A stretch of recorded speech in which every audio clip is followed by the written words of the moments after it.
विभूषित हो रही है। चांदनी की शोभा चारों तरफ छिटक रही थी और उसमें प्रभु ने आज महाराष्ट्र का सुंदर मधुर बंसी का वादन प्रारंभ किया और कन्हैया प्यारे ने महाराष्ट्र के लिए उन समस्त गोपियों को आमंत्रित किया। कहते महाराज जो बंसी बनी और जब बंसी बजती है तो सिर्फ उन्हीं को सुनाई देती है जो भगवत रसिक हैं। बंसी बज रही है लेकिन सबको सुनाई नहीं दे रही है, सिर्फ उन्हीं को सुनाई दे रही है जो प्रभु की भक्त हैं, जो प्रभु की लीला में लीन हैं, जिसकी अंतस में वो कन्हैया प्यारे विराजमान हैं। और कहते हैं वो गोपियां ऐसी विह्वल हो जाती हैं बंसी को सुन करके, भागी भागी दौड़ी दौड़ी कन्हैया के पास पहुंचती हैं। घर के सारे काम धाम यहां पर सुखदेव बाबा ने वर्णन किया कि जितने भी जिन जिन में व्यक्तियों का सर्वाधिक मोह होता है, माताओं बहनों को जहां सबसे अधिक मोह रहता है, और जब तक मोह की पास नहीं कटेगी तब तक इस माया के बंधन में पड़े हैं, तो मायापति से मिलन कैसे होगा। तो सारे माया के बंधन टूट जाते हैं। सर्वाधिक माताओं को किस में मोह रहता है कि लिंपंत्या प्रमजंत्योन्या अजंत्या काश्यलोचनम। कहते महाराज लिपा पोती में ज्यादा मन लगता माताओं का, घर की लिपाई में तो ठीक।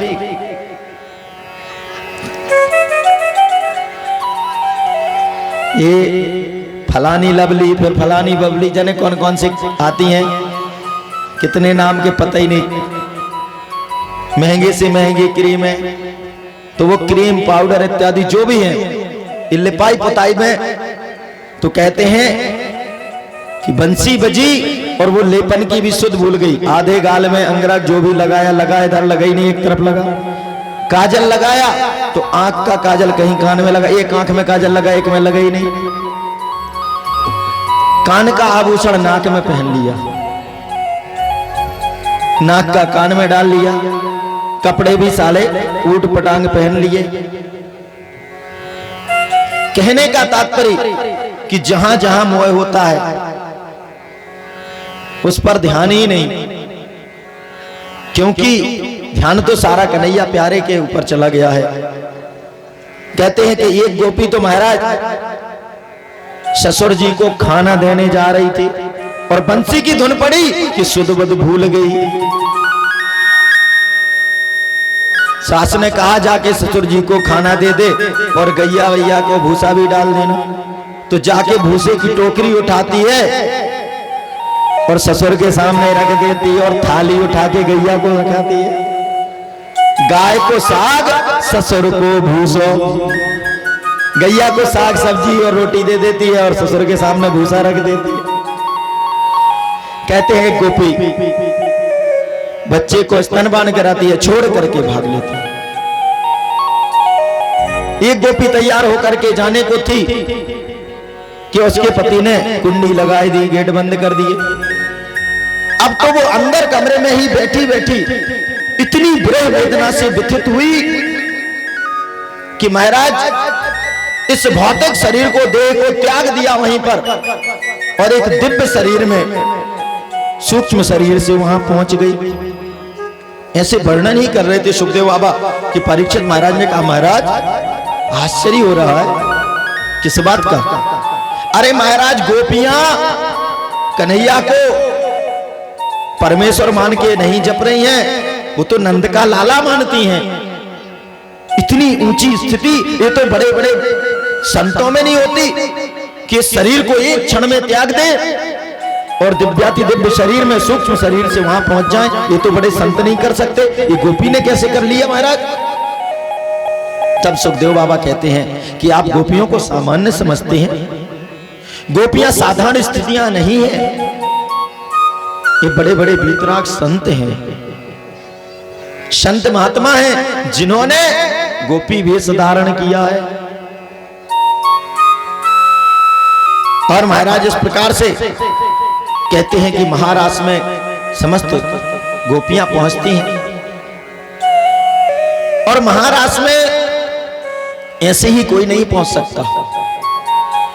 बहुत से कन्हैया की लीलाओं का कहा था ना कि रामचरित्र परम पवित्र और कृष्ण चरित्र महाविचित्र।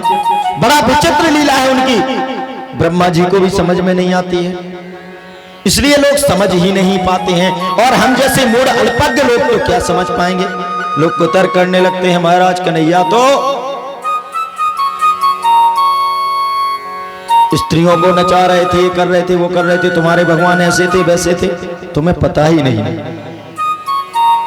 उस सत्यता को समझ ही नहीं पाए।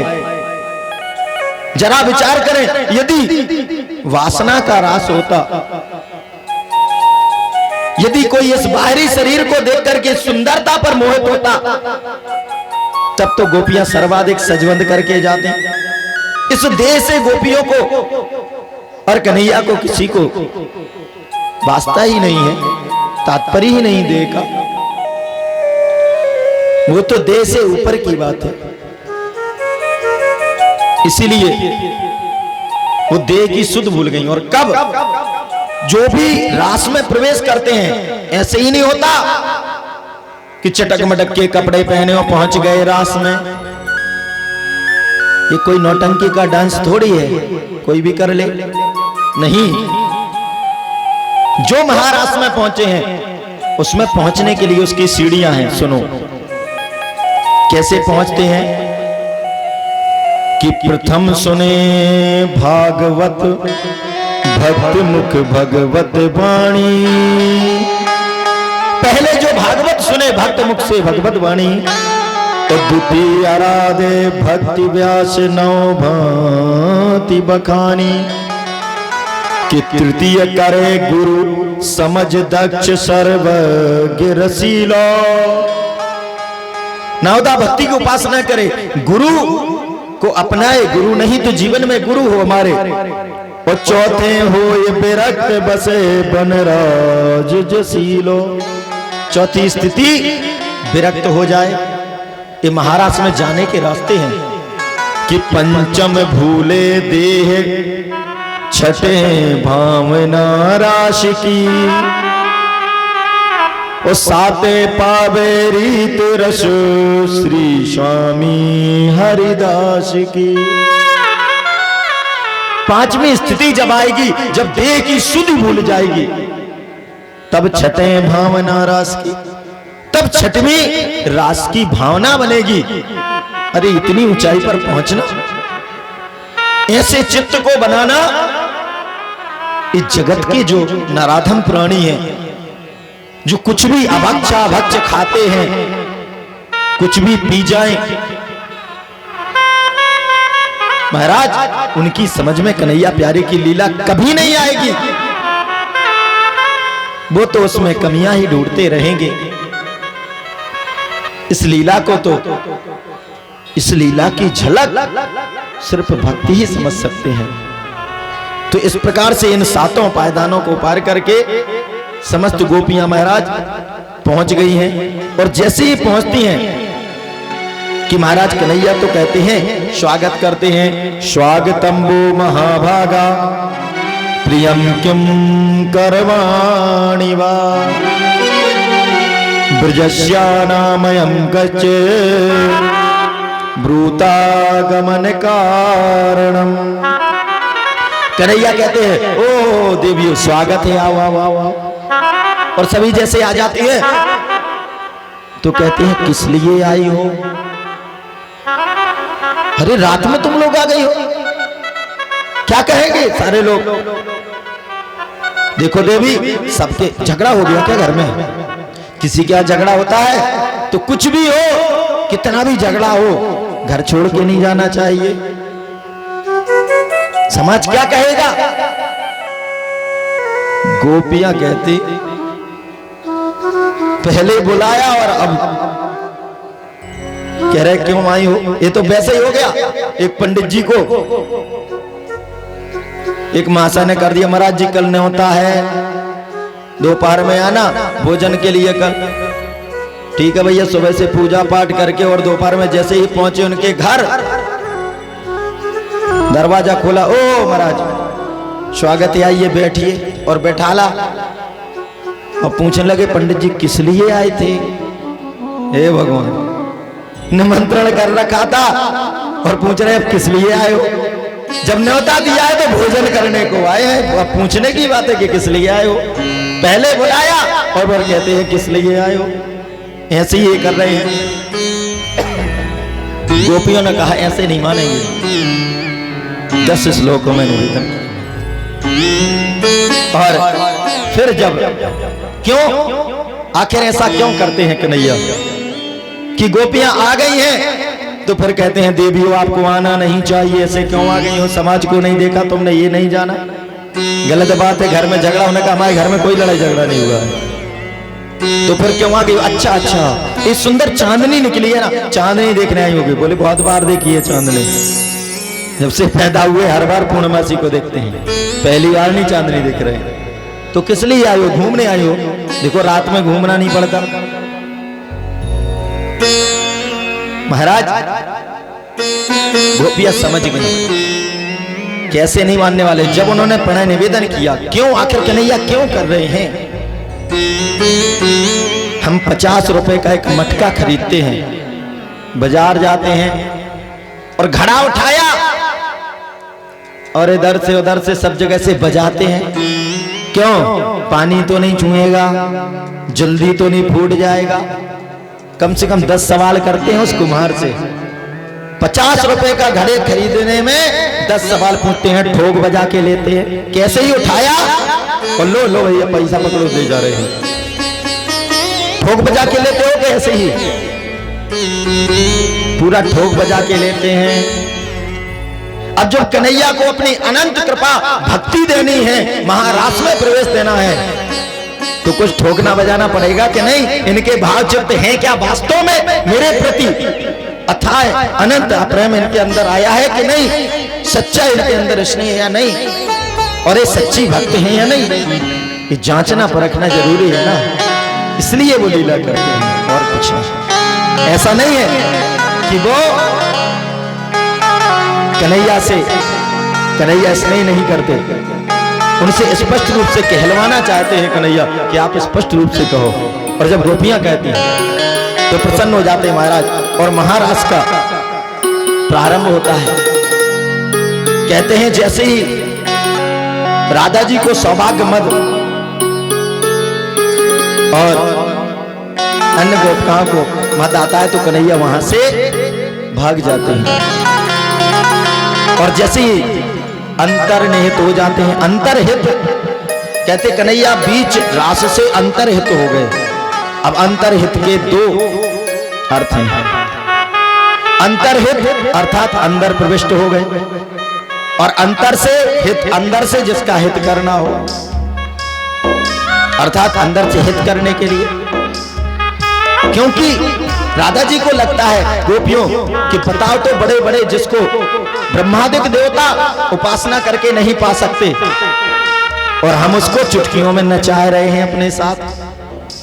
तो ये स्वाभिमान का, सौभाग्य का, कि ये सौभाग्य हमारा है, सौभाग्य मद जाग जाता है। बार बार कहते हैं महाराज मद घमंड कहां जाग जाए, किस क्षण आ जाए, बहुत संभलने की जरूरत होती है। जो शरद सदा प्रभु के साथ रहते हैं उन्हें भी मद आ गया, पता नहीं लगा। सौभाग्य का मद आ गया कि हमारा बड़ा सौभाग्य, ऐसा सौभाग्य तो त्रिलोक में किसी का नहीं। और इसीलिए उसी क्षण कन्हैया गायब हो गए। प्रयास करना जीवन में कभी मद ना आए, घमंड ना आए, अहम ना आए, क्योंकि आपके अंदर आया अभिमान और भाग जाएंगे उसी क्षण भगवान। मद नहीं आना चाहिए। जितना अधिक प्रभु कृपा बरसाएं, जितना आपके अंदर धन आए, वैभव आए, संपत्ति मिले, प्रतिष्ठा मिले, सम्मान मिले, समझना कि ईश्वर की कृपा है। और वैसे इसका सरल तरीका है, संत जो भाव रखते हैं, संत क्या रखते हैं, जब संतों का महाराज सम्मान होने लगता है, बड़ा कीर्ति होती है, गुणगान होता है, तो संत विचार करने लगते हैं क्या, क्योंकि जब कीर्ति होती है, यश गुणानुवाद होता है, तो आपके पुण्य क्षीण होने लगते हैं। और जब बुराई होती है तो पाप क्षीण होने लगते हैं। इसलिए जिसकी निंदा हो, लेकिन इसका मतलब ये नहीं कि आप ऐसा कोई काम करें जिससे आपकी निंदा हो, कार्य ना करें, करेंगे तो पाप लगेगा। लेकिन यदि आप कार्य सही कर रहे हो और निंदा हो, तो उससे आपके पुण्य बढ़ेंगे, पाप क्षीण होंगे। एक बार एक राजा ने, महाराज एक बहुत सिद्ध महात्मा थे, आए राजन के पास, राजन भिक्षा दे दो। जाने किस भाव में राजा थे, राजाओं का काम है दुनिया के जंजाल रहते, बड़ा धार्मिक, लेकिन उस क्षण स्थिति हुई राजा की कि उसने घोड़े की लीद उठाई और महात्मा के कमंडल में डाल दी, लो ले जाओ। घोड़े की लीद डाल दी और वो लेकर के महात्मा चले गए। जाके अपने आश्रम की कुटिया के बाजू में उन्होंने उस लीद को डाल दिया। अब महाराज कुछ समय बाद हुआ है कि राजा जंगल में घूम रहे थे आखेट में, और ज्यादा लंबे निकल गए, तो सारे जो उनके साथी थे, सेना थी, वो सब पीछे छूट गई। राजा भटकने लगे प्यासे होकर के। देखा एक आश्रम दिखा, आश्रम में आए, जैसे ही आश्रम में पास में पहुंचे, कहा महात्मा ने हमें प्रणाम किया, जल मिलेगा। महात्मा ने जल दिया, पिया उन्होंने, और देखा तो बड़ा पहाड़ जैसा, पहाड़, बड़ा लीद का पहाड़ लगा हुआ था, घोड़े की लीद का बड़ा पहाड़। राजा ने सोचा कि इस जंगल में महात्मा जी के पास, महात्मा जी तुम्हारे पास घोड़े हैं? एक भी नहीं है भैया, हमारे तो गैया मैया हैं, हम तो गौ सेवा वाले हैं, तो गाय हैं जरूर, घोड़े तो एक भी नहीं। तो महाराज घोड़े की लीद का इतना बड़ा पहाड़ कहां से आ गया, फिर इतनी घोड़े की लीद कहां से आई? महात्मा ने कहा, राजन ये आप ही की है, हमारी? मैंने कब दी आपको इतनी लीद? महात्मा ने, एक बार मैं भिक्षा मांगने गया था आपके यहां और आपने ली थी। अब याद आया, हे भगवान, तो मैंने तो इतनी सी एक मुट्ठी दी थी। राजन, ये नियम है कि यदि सुपात्र को जो दान देते हैं उसका अनंत गुना बढ़ता है, और कुपात्र को दोगे तो उसका अनंत गुना वो समाप्ति की ओर जाता है, विनाश की तरफ। वो एक अच्छे महात्मा, मैं तो निरंतर भगवान की भक्ति कर रहा, आपने लीद दे दी, मुझको जो देते वो आपका अनंत गुना बढ़ता, आपने लीद दे दी तो लीद पहाड़ बराबर हो गई। अब महाराज इसका क्या होगा? इसका ये होगा कि सारी लीद जिस दिन तुम मरोगे तो यम के दूत तुम्हें सब खिलाएंगे, पूरी खानी पड़ेगी। हे भगवान, महाराज तो कोई उपाय बताओ, अब क्या है? महात्मा ने कहा, एक ही उपाय है कि यदि तुम्हारी निंदा होने लगे तो जो सारी लीद तुम्हारे भाग में है, जितने लोग तेरी निंदा करने लगेंगे उनके हिस्से में बट जाएगी। कहा महाराज ठीक है। तो गया और उसने अपनी रानी को बता दिया, और वहां के जो ब्राह्मण थे, उसके पुरोहित, उनकी बेटी विवाह की योग्य थी, जाकर के महाराज बिटिया को उठा लिया राजा ने और रानी के पास कर दिया, कहा इनकी सेवा करो, और ब्राह्मण को किसी को मिलने नहीं दिया। अब तो पूरे शहर में, सारे राज्य में हल्ला मचा, कैसा दुष्ट पापी राजा है, ब्राह्मण की कन्या को ही इसने अंधा हो गया है, अपने घर में रख लिया है, रानी बना लिया है।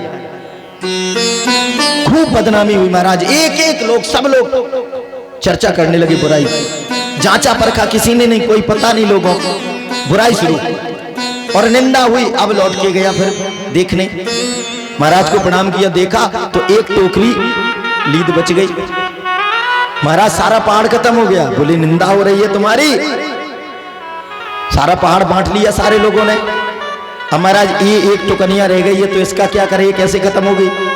बोले यार तुम्ही को खानी पड़ेगी, नहीं तो एक उपाय क्या है, तुम्हारे राज्य में एक बुढ़िया है, वो किसी की निंदा करती नहीं, ना उसने तुम्हारी की है। अभी अगर तुम उससे निंदा करा दो तो ये भी समाप्त हो जाए। राजा जैसे ही बुढ़िया के पास गया, बुढ़िया ने देखते ही, क्यों किसी की निंदा करना नहीं, सिर्फ भगवत भक्ति में लगे रहना, तो उसके अंदर वो दिव्य शक्ति आ गई कि महाराज राजा को देखते ही हंसने लगी। बोले क्यों राजन, तू मुझको लीद खिलाना चाहता है क्या? राजा बोले मैया। राजन ने कहा मैया मैं तो इसी उद्देश्य से आया था कि आप मेरी बुराई करें कुछ। बोले मैं निंदा नहीं करती, कहने का तात्पर्य कि यदि हम सहज ही निंदा करेंगे तो निंदा से जिसकी निंदा होती है उसको बहुत अधिक परेशान होने की जरूरत नहीं। इसलिए व्यक्तिगत निंदा से बहुत कष्ट नहीं होता, ना करना चाहिए। क्यों? जो निंदा करेंगे तुम्हारे पापों को वो बांट लेंगे, इससे ज्यादा और कौन होता है। इसलिए तो संतों ने कहा कि निंदक नीरे राखिए आंगन कुटी छबाय, ओ बिन पानी साबुन बिना निर्मल करे सुहाय। कहते हैं निंदकों को तो पास में रखो, इसलिए सब आजाद हो। जिसको पाप दूसरे के बांटने हो सो दम से निंदा करो, चुगली करो, और नहीं तो सिर्फ भगवान की भक्ति करो। तो महाराज कहते हैं जैसे ही सौभाग्य समाप्त हुआ कि वो कन्हैया प्यारे मिले, और उसी महाराष्ट्र में देवाधिदेव महादेव आके पधार गए। यदि कामना का वासना का रास होता तो वहां कामारी जार, जो काम को समाप्त करने वाले, भस्म करने वाले महादेव जहां हो, वहां तो वासना की बात ही नहीं। महादेव आए, अंदर जाने लगे। गोपी ने कहा अरे बाबा, यहाँ पर सारी गोपियां हैं, पुरुष रूप में सिर्फ एक ही कृष्ण है। महादेव ने कहा हमको भी जाना, हम भी अच्छा ठुमका लगा लेते हैं। अरे वो तुम ठुमका लगाते हो लेकिन जरूरत नहीं, चलो आप नहीं जाओगे, सिर्फ महिलाएं ही जाएंगी, स्त्रियां ही जाएंगी। बोले बाबा, बोले ऐसे काम नहीं बनेगा। जाके यमुना जी में गए, डुबकी लगाई और बढ़िया जूड़ा बांध करके और तैयार होकर के महाराज आए और अंदर जाने लगे। गोपी ने कहा, और चुनरी उनरी तैयार होके आए, मुझे ढका।